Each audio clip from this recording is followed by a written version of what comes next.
So we are back because we saw the internet. We were talking about solar now, and that the power was in the hands of the people. Let's pick up from there. Right. So we want you to be able to generate your own electricity at a fraction of the current cost. But not only that, in addition to enabling you to do your electricity, and remember I mentioned earlier, Yes. one of the benefits now of storage capacity is that you are able, while the sun is shining, to have your batteries charged up and for you to be able to have them in full force after the sun goes down. And the batteries are much improved now. Oh, the technology has improved dramatically and the price has come down equally. Yes. Right? But so we want you to be able to do that. But also, we want you to be able to be in a position to supply more than you need. Okay. And to sell your addition. So I, as minister, will give you a license. Just like how JPSCO has a license. Yes. I'll give you a license. Individuals.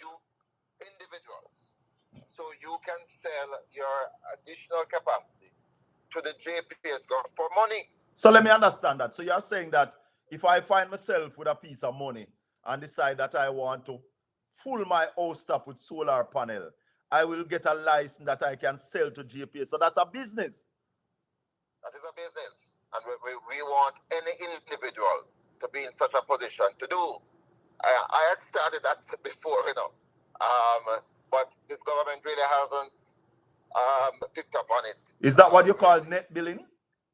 Net billing. Talk to us. The problem with the original net billing is that the reward that you would get as a seller of electricity wasn't enough incentive to make you want to spend the money to put in the additional capacity. What we are going to be doing now is what we call a feed-in tariff that will incentivize you to put in the additional capacity, because in any event, whatever you sell to JPSCO will be cheaper than they are currently getting to supply onto the grid. Yes. So yeah. Go ahead. Right. So currently, you have a number of what you call private power suppliers. Yes. And they supply the grid at various prices. We believe that solar can come in at somewhere in the region of 10 to 14 US cents to make it meaningful for you to invest in additional capacity to sell to the grid at that price. So you'd sell to GPS at between 10 and 15 cents US. That's correct. And then you're generating at a price of about 10 cents. Yeah. So you'll be able to sell to the JPSCO in a ballpark of about 10 to 15. You'll be able to raise sufficient funds from that to liquidate the capital that you had put in the system in the first place. So we're looking at two things here. You said over 300,000 persons are stealing electricity. Household are stealing electricity in Jamaica. If we cut that, our electricity bill would be down by 20%. You're saying that if we had no solar to the system, anybody who wants to supply to GPS, what percentage will that bring down our light bill by now? So that's 20% from the stealing. What percentage would that bring us down by? All right. So if we were to, whether by using large scale solar generators or from the system I just mentioned to you, where individuals can supply the JPSCO. The JPSCO now procure electricity from the private power people at somewhere in the region of about 20 odd cents. And of course, they add their margin and the distribution costs to bring it up to 40 cents. So if you are able to generate and sell to the JPSCO at 15 cents even, Right. their price will come down substantially. Because that's almost 10 cents less than what they're getting it from for now. Than the average price that they're getting at now. Yes. So that is why we are projecting that if Jamaica is going to become competitive, if we are going to really be able to say that we have successfully, as we've done in telecommunications, brought down the cost, we are looking at somewhere in the region of a retail price of about 15 to 18 US cents per kilowatt hour. Now, that is substantially less than the 40 and 50 cents that we have now. So that's over 100. So we're cutting it by half. Absolutely. Absolutely. And I think if we achieve that, then I can go home and retire. A question here, Comrade Paul. Well, our schools across Jamaica. Our schools across Jamaica. Do we have any idea what the government pays for light bill for our schools? An enormous amount of money. Not only our schools, our government ministries. Hold on, I'm going to go to the hospitals too, you know. But starting with the schools, because our schools mainly operate during daytime. And our schools have large spaces on the roofs to take solar panel. What will we see our schools going fully solar under the next PNP administration? The program that I started that was short-lived by this government of getting the entire government, starting with our schools, yes, to appreciate now not only conservation, but to realize that you can make money from establishing your own generation system using solar and to sell additional capacity, additional electricity to the grid. Mm-hmm. That has to become a reality. And the question you're going to ask me is, so if everybody's generating and for themselves, where is JPS going to be able to survive in this place? And you know, but is we need to survive? Is not JPS need to survive? Is the people? Well, you know, when the question was raised of me, when we were dealing with telecommunications, and somebody asked me, so how will cable and wireless survive? and my response is that cable and wireless will take care of itself. Yes. I am here to take care of the people. Yes. Right? And you see cable and wireless is still alive now. And well. I'm doing well. Yes. There are other opportunities here. You talk about electric vehicles and the need now for greater capacity to fuel artificial intelligence and those things. Yes. The market is going to grow. Once the price comes down, Jamaica has become a far more prosperous place. So people are still going to need a JPS score. And our manufacturer will be able to compete on the global stage now if we have lower electricity bill.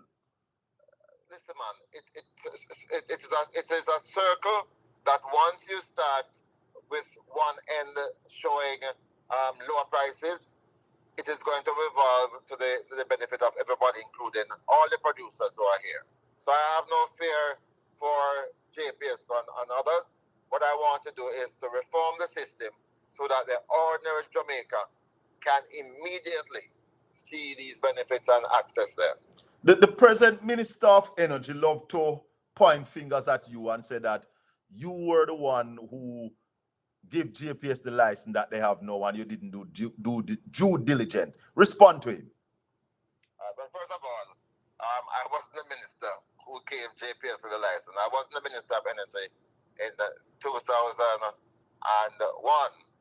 when the license was granted. But I can't say that it wasn't my government. Right. Because I was a part of the government. Yes. Remember, at the time, the government was the sole owner and operator of the grid. And you recall those days, we would have frequent power cuts. Yes. Because the government was just not in a position to maintain the grid, to have spare capacity and so on. Yeah. And so in those days, when the government was negotiating to sell its shares in JPS to the private sector, it was a different scenario. than we have today. And we pretty much had the blade and they had the handle. Because we were begging them to take it on. We were begging them to take it on, begging them.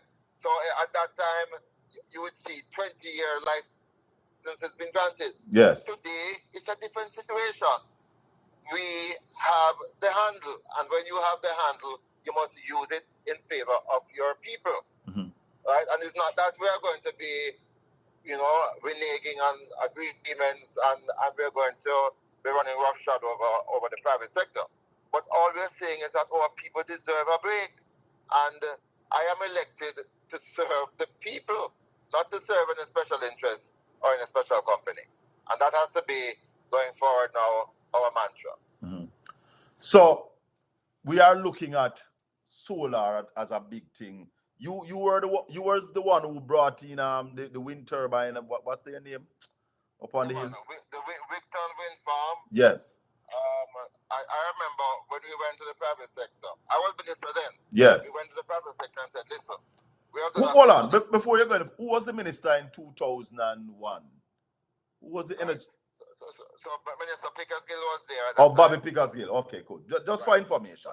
So let's go to Wickton Wind Farm. Wickton now, when we did a survey and found that we could viably and commercially do wind energy in Jamaica, we were trying to get the private sector to get involved and to do it. And they said, no, that thing is too risky. So we took the risk as a government. Yes. And we established Wickton Wind Farm. We not only did a phase 1, we did a phase 2 and a phase 3. And this government now, having come to power, see how much money was being made, decide to sell it. Yes. And it was sold for a good amount of money. All right. It was sold on the open market, so any Jamaicans could have bought into it. Yes, now, of course, yes. The question is, you brought in Wickton Wind Farm as a form of renewable energy. What has this, which company this, or what has this government done as it relates to renewable since 2016? Right,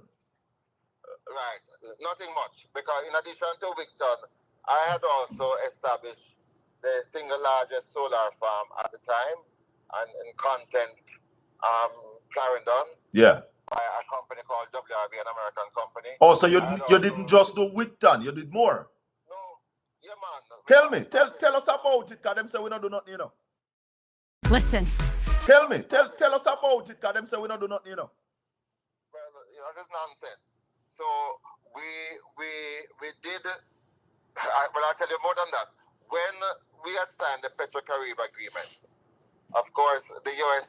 was very concerned about the closeness with Venezuela and so on, and they brought us, both Prime Minister Bush and myself, we went to see then Vice President Biden. And so when they were expressing concern about Petro-Carib, we said to them, well, listen, if you want to help us on the renewable side. Yes. And to their credit, they did provide funding for U.S. investors to come to Jamaica, and out of that, we got the solar project at Content. Over 200 million US was invested there. Yeah. And then we got another wind farm in Malvern, in St. Elizabeth. Yes. The BMR wind farm that is still there. We had actually done procurement for other renewables, which is what. So after we did the procurement, another company came on board, but it didn't come at the time when we were in office. It came during the life of the JLP government. But we did that. But we did the contract and the arrangement and all of it. Right. So there's nothing that this government has done, even except last year they went out after 9 years to procure additional capacity now for solar. And but nothing has happened. And that has not started as yet. That has not come in. No. So you might be the one bringing that. Our government will be the one to make sure that happens. So for the term of the Andrew Wellness-led administration, they have not done anything then to renewable. They have not gotten any renewables up by themselves. The minister last week, when he spoke 2 weeks ago, said that our current renewable capacity is 12.5% of total. That was where I left it in 2016. So they have had zero. They have not added anything to it. Hallelujah. But they say, and then, Comrade Paul, well, people are questioning your capacity to deal with JPS, including the minister. You have a track record of taking us out of a monopoly. JPS is another monopoly. And this is an easier problem than cable and wireless. Because as you said earlier, for those who are just joining us, the cable and wireless license would have done 2038, you said? 2038. We are still today 2025. So we'd still be in that license. Except Philip Paulwell, PJ Patterson, and the PNP was the change. Yes, you have to pick up PJ in all of this. Because, yes. You know, he gave you the latitude.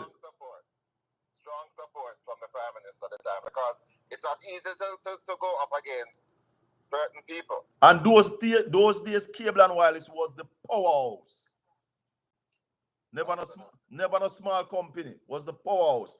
Now, as we wrap up, Sir Paulwell, you said that one of your plans back then was that all government buildings and agencies would go solar. How fast you going to get that when you come back, when the PNP form the next government? It's a no-brainer. No Minister of Finance, when I present our Minister of Finance with a proposal to fund solar for these establishments, schools and other buildings, would not see the rationale, the sense in providing budgetary support, so that once you establish these facilities, you are getting a windfall from them. So I intend to go to my Minister of Finance and say, listen, it's going to cost X to get all our schools within 2 years properly solarized. And I am certain I will get the support for that, because I'll show him that in 2 years, we'll not only pay that back, but there'll be much more money coming in from the additional capacity that we're generating. What would stop us from building these solar panels ourselves right here in Jamaica, Comrade Paulwell? I don't know the technology. Is it possible that we could put ourselves in a position to make these solar panels ourselves? In 2014, nobody will believe this, but in 2014, I established NESOL. You've heard about NESOL? Yes, we know about National Energy Solutions, right? Yes. I took the chairman of NESOL and myself and a team to Cuba, because my first solar system was using panels out of Cuba. And I said to the Cubans, I want you to show how you fabricate panels, because I want to use NESOL to do it in Jamaica, but not only for Jamaica, but for the entire Caribbean. Talk to me. So one of the aims of NESOL was to one of the aims of NESOL was for us to be able to assemble solar panels in Jamaica. And there's nothing that really stop us from doing that now when we're back in office. So you are saying from 2014 you had the vision, you went to Cuba. And the Cubans, one of the reasons why we started NESOL, yes. And the Cubans are not up there, they have always been helping us. So you are saying that it is very likely that if we're going solar, we could build all those panels right here in Jamaica. There should be no need for us to be importing panels anymore. It is simple technology and we can do it.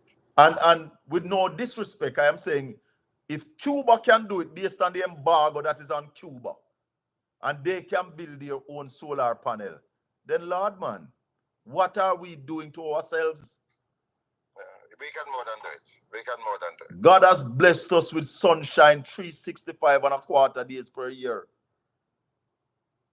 And that is going to be the solution to our energy problem. And I'm looking forward to that. And I think your listeners should be excited by the prospect of a PNP government now taking back control of of this important area that is going to contribute to growth in our economy that has eluded us for the last 9 years. I was about to let you go, Comrade Powell, but something just came back to my mind. And I have to ask you about this because there's nobody in Jamaica that knows the energy portfolio more than you. Thank you. Tullow Oil, or what them name now? Them not name Tullow Oil no more. Right, but we know who we're speaking about. United Oil Company. What is happening with this oil find? Daryl Vaz tell us that nothing goes up. Is lie. And if it is going to happen, him are going to be the first one to tell us. But we have seen multiple communications from this company that is saying that Jamaica is looking good with oil. What can you tell us? All right.